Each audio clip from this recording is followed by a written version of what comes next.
কৃষ্ণ হৰি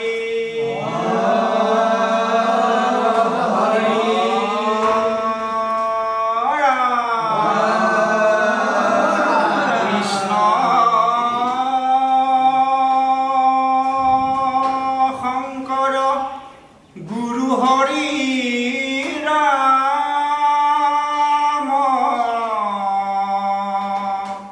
ৰাম হৰি ৰাম ৰাম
দ্বিতীয় বৈকুণ্ঠত আসন অলংকৃত কৰা হে বাপ বান্ধৱ আই মাতৃসকল, আমি অভাজনে সবৰ চৰণলৈ কোটি কোটিবাৰ সেৱা নিবেদন কৰিছোঁ।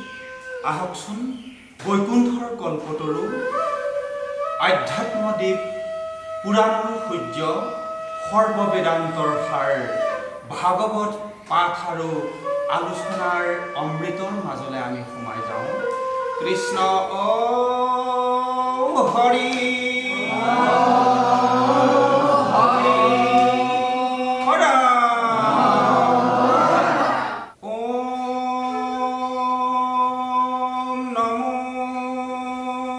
ভগৱতে বাসুদেৱায়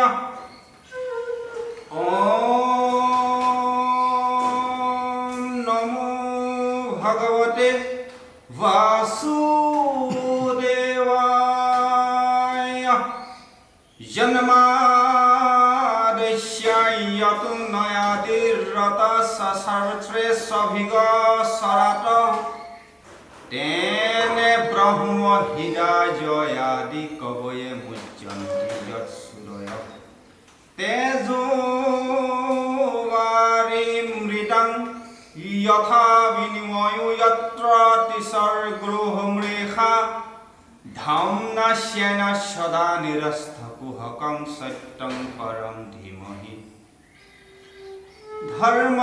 ধৰ্মাপূজিত কৈতৱোহত্ৰ পৰমনিমত শৰণং শতং বেদং বাস্তৱত্ৰ বস্তু শ্ৰীবদং ত্ৰাপাতয়ন্মলনম শ্ৰীমদ্ ভাগৱতে মহামুনি কৃতে কিংবা পৰৌৰীশ্বৰ সদ্যো হৃদ্যৱৰুধ্যতে হত্ৰ কৃতিভি সুসুৰ সুভিষ্ট্যক্ষণাৎ নিগমা কল্পতৰু গলিতং ফলং শুক মুখাদ্ৰমৃত দ্ৰৱ সংযুতম পিবত ভাগৱত ৰসমালয়ং মুহুৰহু ৰুচিকা ভুবি ভাবুকা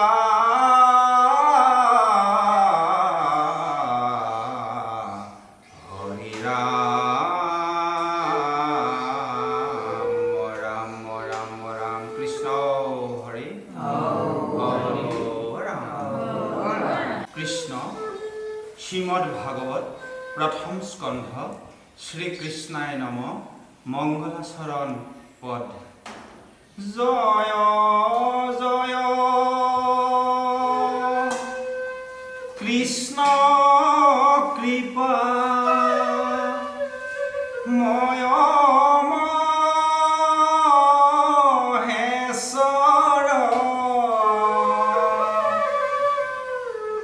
যাৰ আজ্ঞাখিৰে বহে ব্ৰহ্মা হৰি হৰ হে ৰাম মৎস্য কুৰ্ময় আদি অংশ অৱতাৰ যাৰ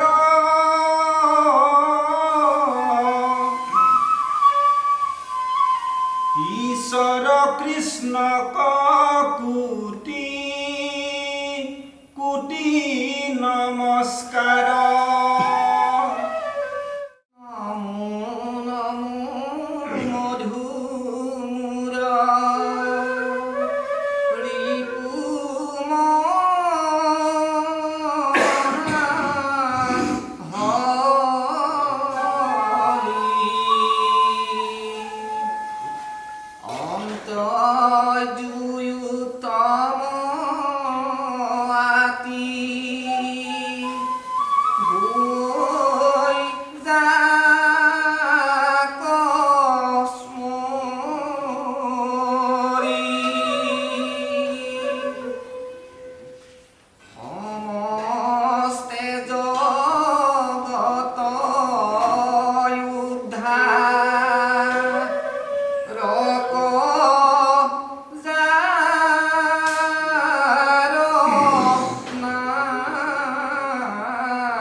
স্মৰণে আৰু ভৰ হৌক সিদ্ধি পৰীক্ষিত মুখ্য কথা দ্বাদশ স্কন্ধৰ কৃষ্ণৰ চৰণে ভনে কৃষ্ণৰ কিংকৰ। মাধৱ মহাপুৰুষৰ ভাষাৰে চাৰি বেদ শিৰোমণি মাজে জাকেৰি স্বৰ্ণ বিকাশ সুহি দেৱক কৈলি কলিকো শংকৰ দেৱ পৰকাশ। চাৰিও বেদৰ যাৰ স্বৰণ বিকাশ হৈ আছে, চাৰিও বেদৰ যিজন শিৰোমণি সৰ্বজ্ঞ সৰ্বব্যাপ্ত সৰ্বশক্তিমান ঈশ্বৰ কৃষ্ণৰ লগত আমাক পৰিচয় ঘটাই দিয়া পৰম গুৰু শংকৰদেৱৰ অভয় চৰণলৈ এই পথৰ দাঁতিৰ দুবৰি সদৃশ সভাজনে প্ৰথমে কোটি কোটি বাৰ সেৱা নিবেদন কৰিছোঁ।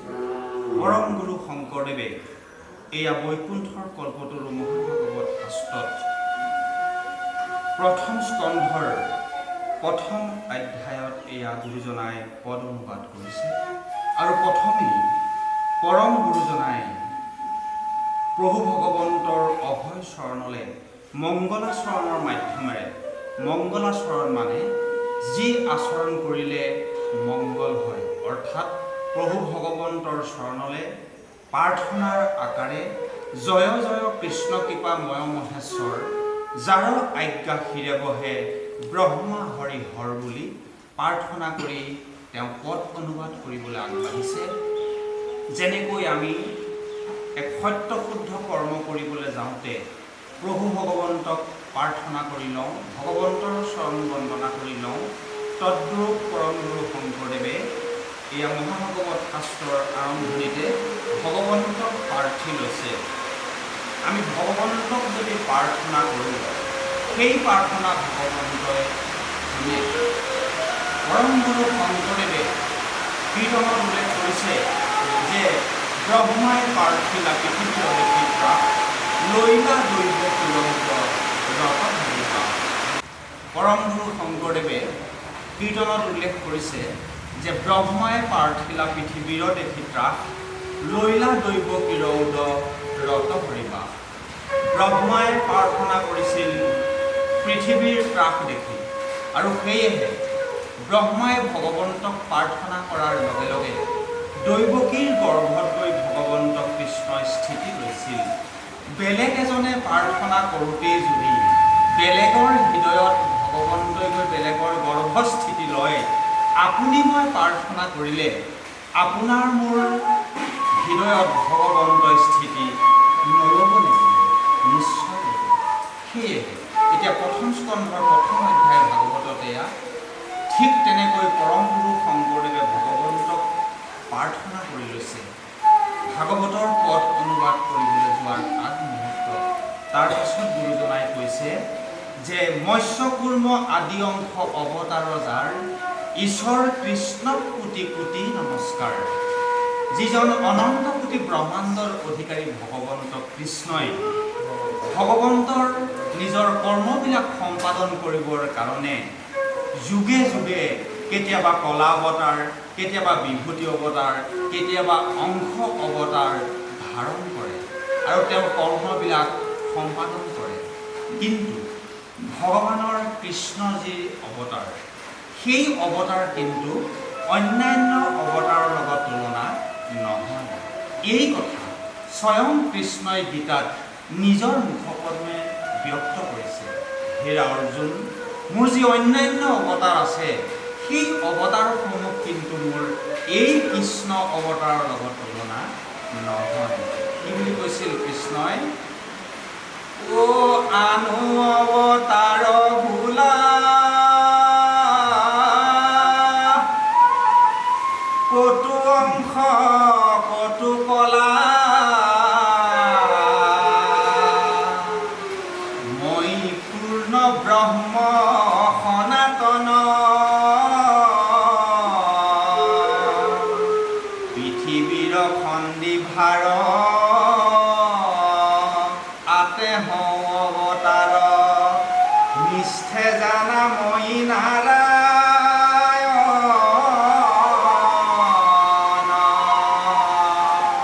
হেৰা অৰ্জুন, মোৰ অন্যান্য অৱতাৰ কৃষ্ণ অৱতাৰৰ লগত তুলনা নহয়। এইয়া পৰম গুৰু শংকৰদেৱে এতিয়া ভাগৱতত সেই কৃষ্ণই যে অন্যান্য অৱতাৰ গ্ৰহণ কৰি কৰ্মবিলাক সম্পাদন কৰে, সেই কথাটোকে কৈছে যে মৎস্যকুৰ্ম আদি অংশ অৱতাৰ যাৰ ঈশ্বৰ কৃষ্ণক কোটি কোটি নমস্কাৰ।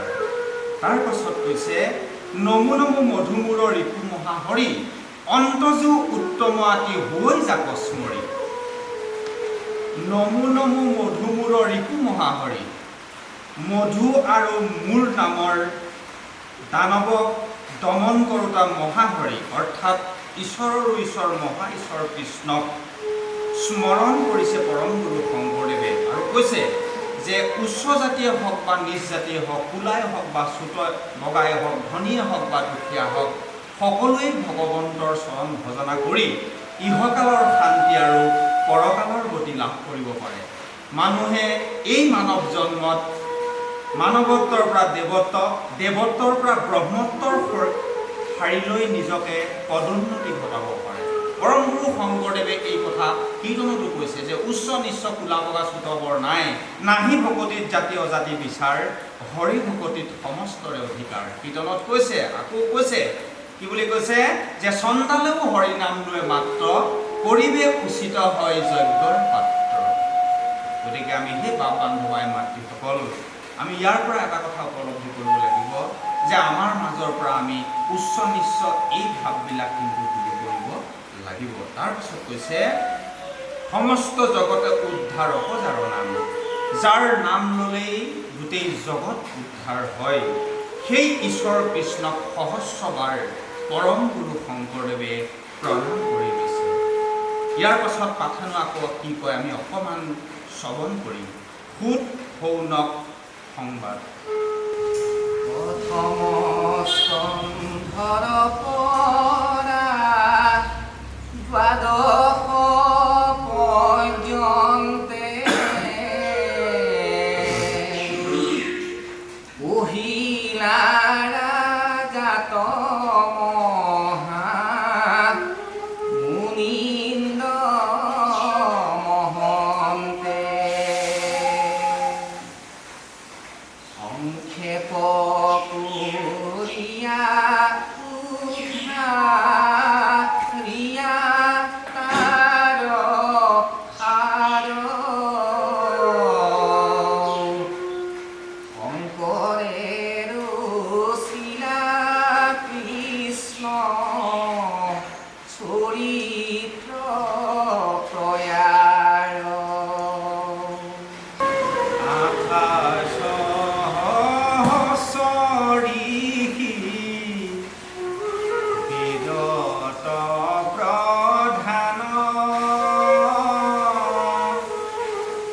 বিষ্ণুৰ নৈমিষ ক্ষেত্ৰ মহাপুণ্য স্থান মান্য কৰি সুতক ইলা সত্ৰ তথা সৌনক মুখে শুনে ভাগৱত কথা। সৌনক বদতি শুনা উত্তম মানি পৰম পাতকী কলি পাইলে জানি আৰম্ভিলো যজ্ঞ আহি সহস্ৰ বৎসৰ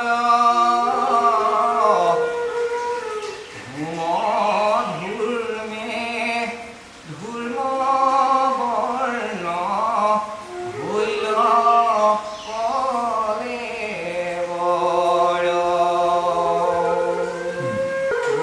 যিটো কৰ্ম কৰোৱাত নাহি কে বিশ্বাস আপোনাৰ আয়ুকক দিলো ব্যৰ্থে নাশ। এ ৰাম সম্প্ৰতি তুমি চিন্তিও কমহাহিত কৰয়ুক পান কৃষ্ণ চৰিত্ৰ অমৃত। হে ৰাম পৰম ঈশ্বৰ কৃষ্ণ দেৱ নাৰায়ণ তান মহাভক্তিটো শ্ৰৱণ কীৰ্তন ইহাকন জানিয়ান কৰ্ম কৰি মৰো কৈও কৃষ্ণ কথা সুত যেন মতে তৰো।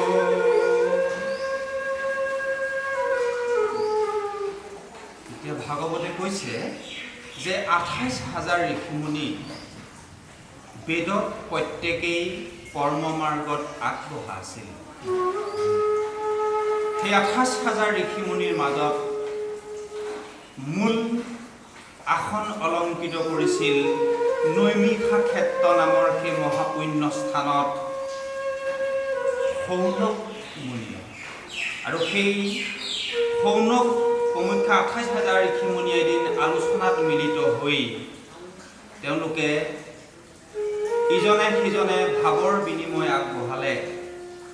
সৌনকে ক'লে, হে ঋষিগণ, দুখৰ সাগৰ, পাপৰ সাগৰ, কলিযুগ নামেৰে এক মহাযুগ আৰম্ভ হোৱাৰ আগজাননী পায় সৌনক সমুখ্যা 28,000 ঋষিমুনিয়ে এদিন আলোচনাত মিলিত হ'ল। আৰু সেয়েহে তেওঁলোকে কি কৰিলে, এক বৃহৎ যজ্ঞৰ আৰম্ভ কৰিলে কলিযুগৰ পাপৰ সাগৰৰ পৰা উদ্ধাৰ পাবৰ কাৰণে। বহু বছৰ ধৰি সেই যজ্ঞ কৰাৰ পাছত তেওঁলোকে লাভালাভ কিন্তু একো নাপালে। যজ্ঞৰ ধোঁৱাৰে প্ৰত্যেকজন ঋষিমুনিৰ সৰ্বশৰীৰ ছাই বৰণীয়া হৈ গ'ল। আৰু সেয়েহে তেওঁলোকৰ সেই যজ্ঞৰ প্ৰতি বিশ্বাস আঁতৰি গ'ল।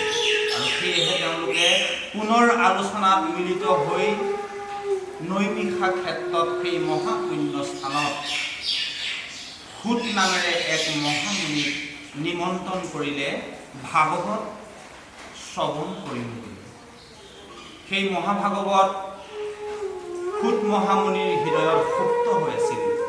সুতক উগ্ৰসভা সুত বুলিও জনা যায়, যাৰ শ্ৰৱণ শক্তি উগ্ৰ, যাৰ শ্ৰৱণ শক্তি খুব মেধা। সেয়েহে সুতৰ আন এটা নাম উগ্ৰসভা সুত। আৰু উগ্ৰসভা সুতক তেওঁলোকে গুৰুৰ আসন প্ৰদান কৰি ক'লে যে, হে ঋষিবৰ, আমি বহু বছৰ যাগযজ্ঞ আৰম্ভ কৰিলোঁ, কিন্তু আমি তাৰ লাভালাভ ফল একো নাপালোঁ। আমাৰ সৰ্বশৰীৰ ছাই বৰণীয়া হৈ গ'ল আৰু আমি গম পালোঁ, হে মুনিবৰ, আপোনাৰ হৃদয়ত বোলে ভাগৱত সুপ্ত হৈ আছে। আৰু এই ভাগৱত এতিয়া আমাক এই 28,000 ঋষিমুনিৰ আগত তুমি আমাক ব্যক্ত কৰিব লাগিব। তোমাৰ মুখপদ্মে আমি ভাগৱত শ্ৰৱণ কৰিব বিচাৰোঁ। আৰু তাৰ পাছত কৈছে যে, পৰম ঈশ্বৰ কৃষ্ণ দেৱনাৰায়ণ তান মহাভক্তি তোৰ শ্ৰৱণ কীৰ্তন। যে মহা ঈশ্বৰ কৃষ্ণ নাৰায়ণৰ গুণানুকীৰ্তন, জন্ম, কৰ্মৰ লীলা আদি আমি এই কলিযুগত শ্ৰৱণ কীৰ্তনৰ মাধ্যমেৰে গতি লাভ কৰিব পাৰিম। ঈশ্বৰৰ কথা শ্ৰৱণ আৰু কীৰ্তন, এই 9বিধ ভক্তিৰ ভিতৰত সৰ্বশ্ৰেষ্ঠ এই দুবিধ ভক্তিৰ মাধ্যমেৰে আমি ভগৱন্তক, জগতৰ ঈশ্বৰ কৃষ্ণক হৃদয়ত উপলব্ধি কৰিব পাৰিম। ভগৱন্তৰ কথা শ্ৰৱণ কৰাৰ লগে লগে প্ৰথমেই আমাৰ শৰীৰত ভগৱন্তৰ শব্দ ব্ৰহ্মই গৈ ক্ৰিয়া কৰে। ভাগৱতৰ অন্য এটা অধ্যায়ত কৈছে,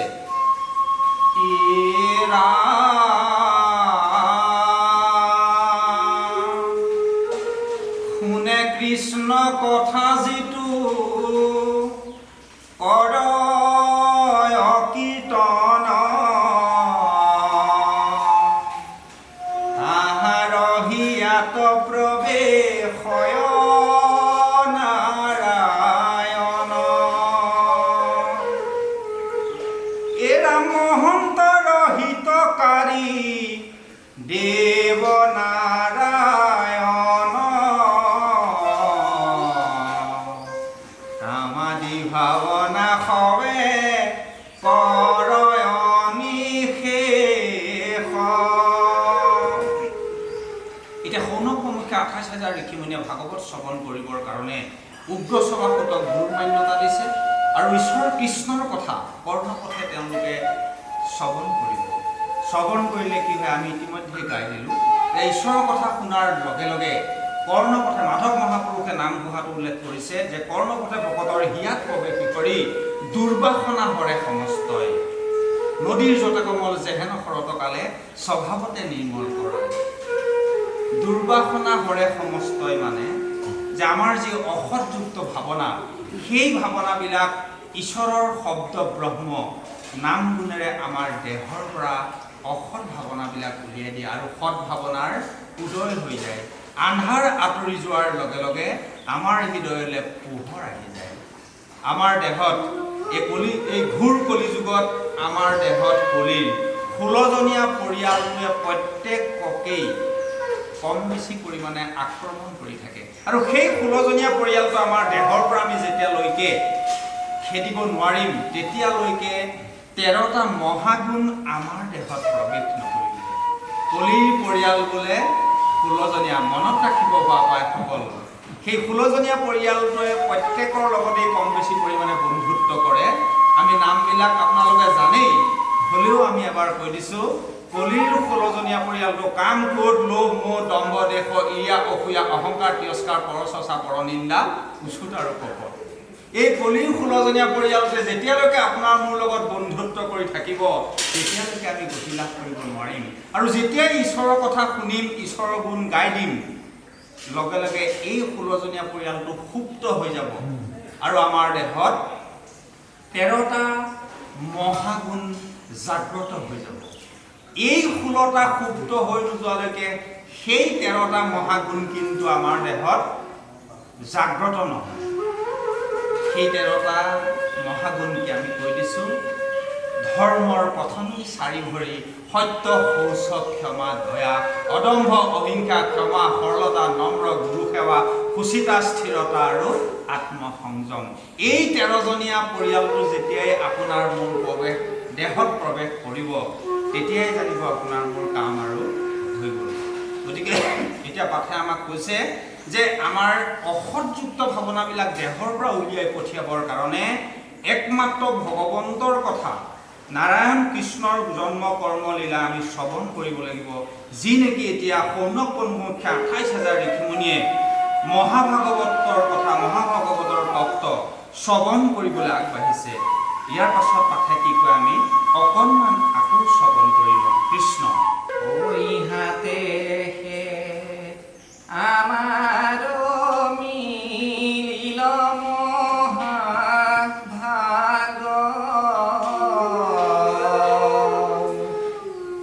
তুমি হেন মহন্ত পায়ো ভাগ্যে লাগ। যত স্বৰ্গ সুখ যিটো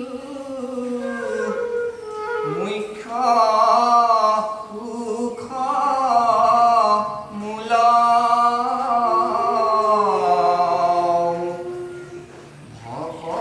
ভকতৰ সংগৰ অল্প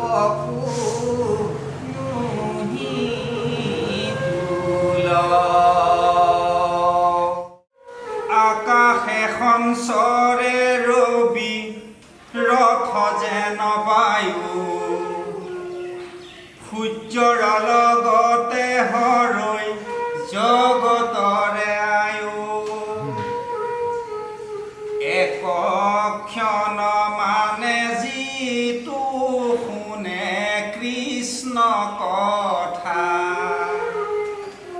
তাৰ বিনে আৱৰ জীৱন যায় বৃথা। কৃষ্ণ এতিয়া পাঠে কৈছে যে ইহাতেহে আমাৰ মিলিল মহাভাগ, তুমি হেন মহন্তক ভাগ্যে পাইলা। শৌনক পমুখ্যা 28,000 ঋষিমুনিয়ে সন্মুখ ভাগত উগ্ৰ সভাসুতক আসন অলংকৃত কৰাই কৈছে যে হে সুত মহামুনি, আজি আমি মহাভাগ্যেহে তোমাক লগ পালোঁ। ইয়াৰ পৰা আমাৰ মাজলৈ এটা কথা আমি লৈ আহিব লাগিব যে আপুনি মই যদি এজন কৃষ্ণ ভকতক লগ পাইছোঁ তেতিয়াহ'লে জানিব লাগিব যে বহু পুণ্যৰ বলেহে আমি এজন জগতৰ ঈশ্বৰ কৃষ্ণৰ ভক্তক লগ পাইছোঁ। ভগৱান, ভকত, ভাগৱত, গুৰু এই মহাবস্তুসমূহ অভিন্ন বুলি ভাগৱতে কৈছে। কৃষ্ণঘোষাই 11 স্কন্ধত স্পষ্টকৈ কৈছে যে ভকতৰ বিনে মই নিশ্চিন্ত আন, ভকতেও মোৰ গুণে নিশ্চিন্তে আন। এতিয়া সেয়েহে সুতে এজন মহাভকতক অগ্ৰস্থান দিছে, মহাভাগৱতৰ মুখপদ্মে ভাগৱত শুনিবলৈ আগবাঢ়িছে। গতিকে আমি প্ৰথমেই এজন ভকতক যদি এটা সেৱা কৰিব নোৱাৰোঁ। হয়তো জগতৰ ঈশ্বৰ আমাৰ সন্মুখলৈ আহিলে আমি হয়তো জগতৰ ঈশ্বৰ কৃষ্ণকো সেৱা কৰিব নোৱাৰিম। কাৰণ আমি যদি প্ৰাথমিক পৰ্যায়ৰ পৰাই সেৱামূলক ভাৱটো জাগ্ৰত কৰি নুতুলোঁ, তেতিয়াহ'লে আমি কেতিয়াও ঈশ্বৰৰ সেৱাৰ প্ৰাৰ্থী হ'ব হয়তো নোৱাৰিম। এতিয়া পাঠে আমাক সেই দৃষ্টান্তবিলাক দি গৈছে। এতিয়া ভাগৱত আৰম্ভ হ'ব ভকতৰ মাজত, তাত স্বয়ং ভগৱান থিয় হৈ থকা কিন্তু নাই। সেয়েহে আমাৰ ঈশ্বৰক উপলব্ধি কৰিবৰ কাৰণে প্ৰথম খোজটোৱে হৈছে ভকতৰ সংগ। সেয়েহে আমি পাঠৰ পৰা এটা কথা উপলব্ধি প্ৰত্যেকেই কৰিব লাগিব যে জগতৰ ঈশ্বৰ কৃষ্ণক আমি হৃদয়ত উপলব্ধি কৰিবলৈ হ'লে, পৰম সত্তাক হৃদয়ত উপলব্ধি কৰিবলৈ হ'লে প্ৰথমে আমি ভকতৰ সংগ কিন্তু ল'ব লাগিব। তৃতীয় স্কন্ধ ভাগৱতত কপিল মুনিয়ে মাক দেৱাহুতিক কোৱাৰ স্থলেৰে জগতৰ লোকসকলক কৈছে, আই তুমি কিন্তু প্ৰথমেই সাধুৰ সংগ ল'ব লাগিব। যদি তুমি সাধুৰ সংগ নোলোৱা তেতিয়াহ'লে জানিবা আই তুমি জীৱন্ততেই মৰা। তেতিয়া দেৱাহুতিয়ে কপিল মুনিক সুধিছে, শুন তুমি মোক কি ক'ব খুজিছা? তেতিয়া ভগৱন্তৰ 24 অৱতাৰ অন্যতম অৱতাৰ কপিল মুনিয়ে কৈছে, মা সাধু সংগে কৃষ্ণ কথা নুশুনে যি নৰ, জীৱন্ততে মৰা সিটো জানিবা যে সাধুৰ সংগত যি ঈশ্বৰৰ কথা শুনা নাই আই, কপিল মুনিয়ে কৈছে সেইজন বোলে জীৱন্ততেই মৰা। তেতিয়া মাক দেৱাহুতিয়ে কপিল মুনিক প্ৰশ্ন কৰিছে যে শুন, মই হাজাৰ হাজাৰ মানুহৰ মাজত কেনেকৈ ভকত চিনি পাম, কেনেকৈ সাধুক চিনি পাম? এইজনেই মহন্ত, এইজনেই সাধু, এইজনেই ভকত, এইজনেই বৈষ্ণৱ। তেতিয়া কপিল মুনিয়ে কৈছে, আই তাৰ বাবে তুমি কষ্ট কৰিব নালাগে। বোলে কেনেকৈ চিনি পাম মই হাজাৰ হাজাৰ লাখ লাখ মানুহৰ মাজত ভকত বৈষ্ণৱক? তেতিয়া কপিল মুনিয়ে কৈছে, আই মূৰ শুনি মল কথা কহন্ত শুনন্ত, মুত মন দিয়া সবে তা বেৰা অন্ত, তাহাকেহে কহয় সাধু জানিবাহা আই, তাহাৰ সংগক তুমি পাৰ্থিবা সদায়। যি মোৰ কথা কয়, যি মোৰ কথা শুনে, সেইজনেই সাধু, সেইজনেই মহন্ত। আমাৰ মহাপুৰুষ বৰাৰপু মাধৱদেৱে অমূল্য ধৰ্মগ্ৰন্থ নামঘোষাত মহন্তক চিনাকি কৰি দিছে। মহন্ত কাক কয়? ও যাহাৰ জীৱাত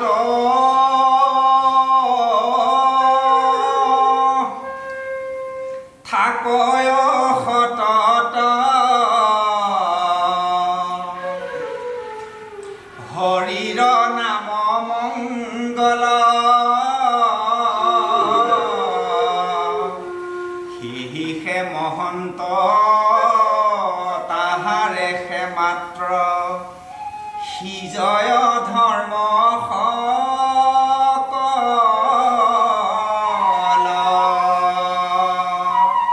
মাধৱ মহাপুৰুষে কৈছে যাৰ জিহ্বাই, যাৰ মুখপদ্মে ঈশ্বৰ ৰামকৃষ্ণ নাম থাকে সেইজনেই সাক্ষাৎ মহন্ত বুলি মাধৱ মহাপুৰুষে কৈছে।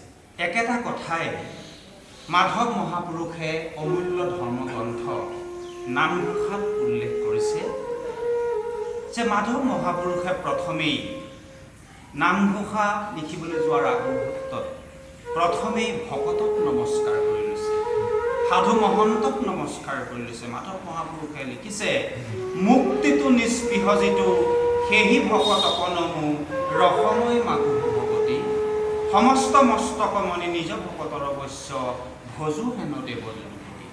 প্ৰথমেই ভকতক নমস্কাৰ কৰি লৈছে। পঞ্চপ্ৰকাৰৰ মুক্তি কামনা নকৰা মই মহাভকতক প্ৰথমেই নমস্কাৰ কৰোঁ। সেই মাধৱ মহাপুৰুষে বৰগীততো উল্লেখ কৰিছে কি বুলি? জাকেৰি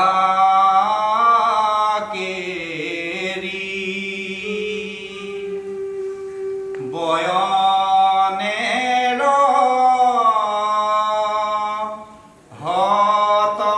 হতৰাম বাণী, তাকেৰি চৰণ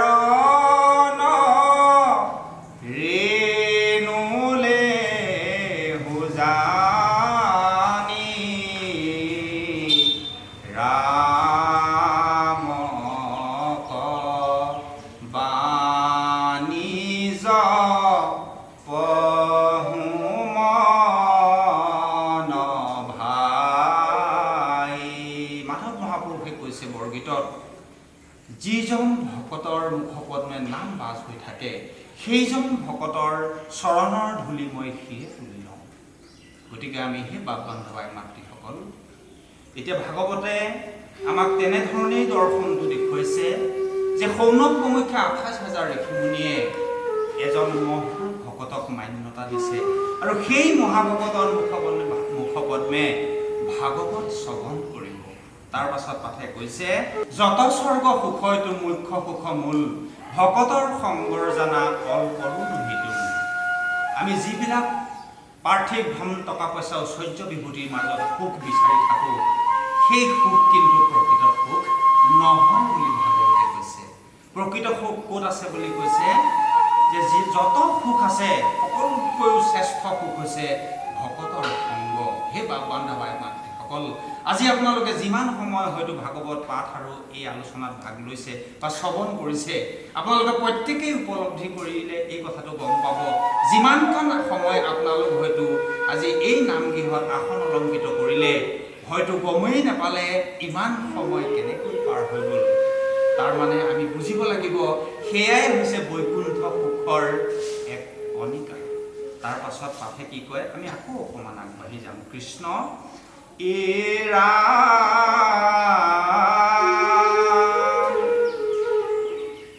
আকাশে সঞ্চৰে ৰবি,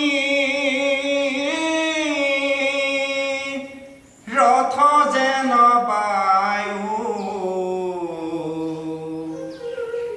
সূৰ্যৰ লগতে হৰৈ জগতৰে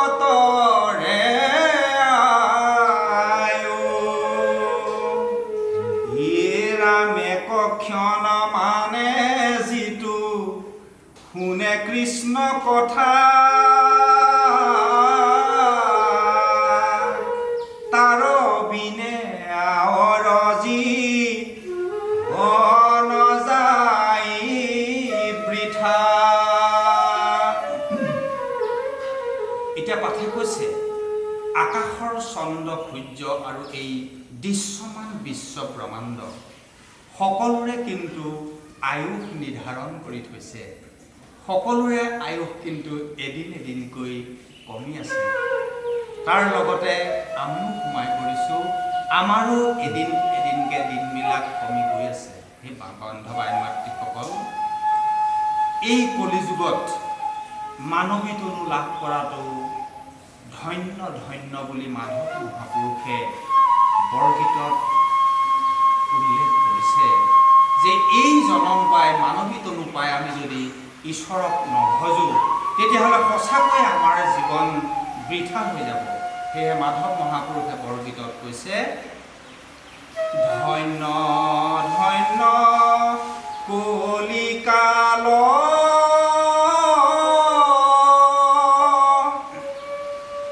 ধন্য নৰ তনু ভাল, ধন্য ধন্য ভাৰত বৰিষে,